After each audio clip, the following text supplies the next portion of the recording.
Students, today we are going to learn about line bay equipment, operation and maintenance of high voltage circuit breakers.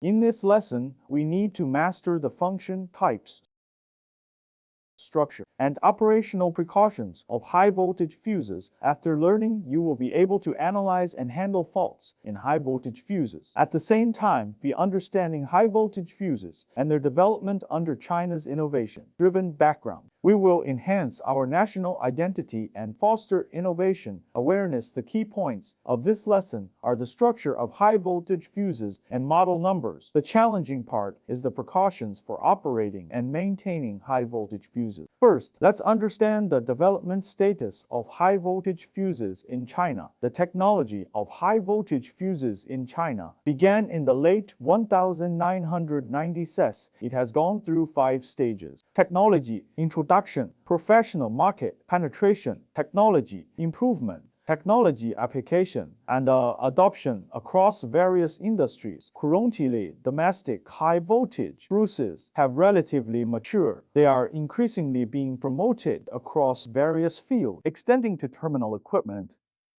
and diverse products such as specialized services and value-added services. The product series includes over 20 types, covering areas such as finance, transportation, public services, social welfare security, and e-commerce safety. Driven by innovation, the era of comprehensive application of high-voltage fuses has arrived. Fuses are actually one of the most primitive and simplest protective electrical devices, commonly known as insurance.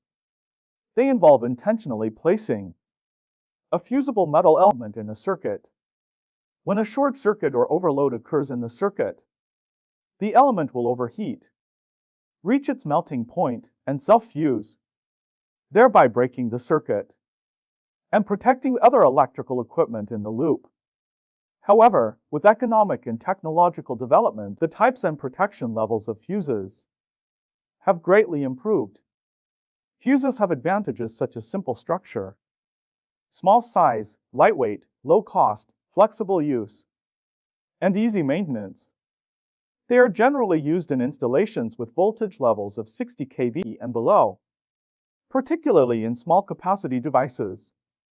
They are mainly used for protection in low-power radial grids and small-capacity substations. They are also often used to protect voltage transformers in systems ranging from 3 kV to 60 kV. They are used in coordination with other switching devices, such as load switches and circuit breakers, to protect power lines, source feeders, and capacitor banks. In installations of 1000 V and below, fuses are most commonly used. They are usually combined with knife switches within a single housing to form composite switches or fuse switch combination. There are many types of fuses based on usage environment. They are divided into indoor and outdoor types based on operational characteristics. They are divided into current limiting and non-current limiting types. Based on operation performance, they can be classified as fixed or automatic dropout types. The model number of a high-voltage fuse generally consists of English letters and Arabic numerals. The representation method is shown in the figure below. For example, high-odd U-Bu -4, -50 refers to an outdoor type 4 high-voltage fuse with a rated current of 50 A and a rated voltage of 10 kV voltage. Fuses mainly consist of the following structures. The fuse conducts current during normal operation. Under fault conditions, the internal fuse element melts, breaking the circuit. The fuse base is used to insulate and fix the conductive parts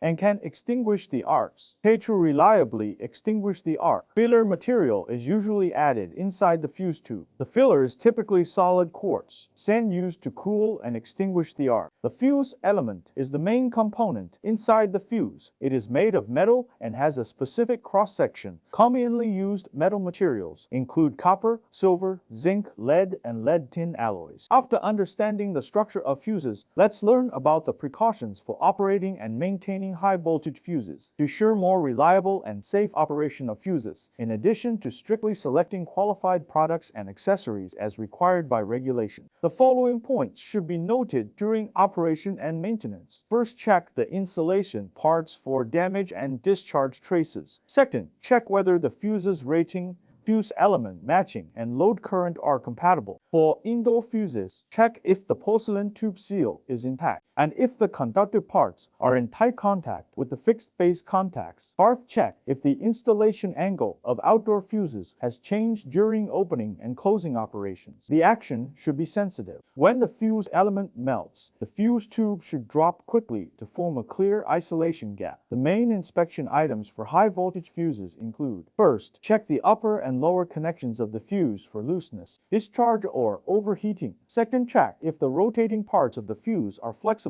and if there are abnormalities such as rust or stiffness. Feinstand if any components are damaged. Check if the static and moving contacts are aligned, tight, and in good condition. Fourth, clean the insulators and check for damage after disconnecting the upper and lower leads. Use a 2500 voltmeter to test the insulation resistance, which should be greater than 300 ohm. Students, in this lesson, we learned about the principles, classification, structure, and the model numbers of high voltage fuses. By combining the above knowledge, we learned the precautions and inspection items for high voltage fuses. I hope that through learning, everyone can further improve teamwork during inspection and strictly adhere to operating standards and procedure. Finally, please complete the following exercises. This lesson ends here. Thank you, everyone.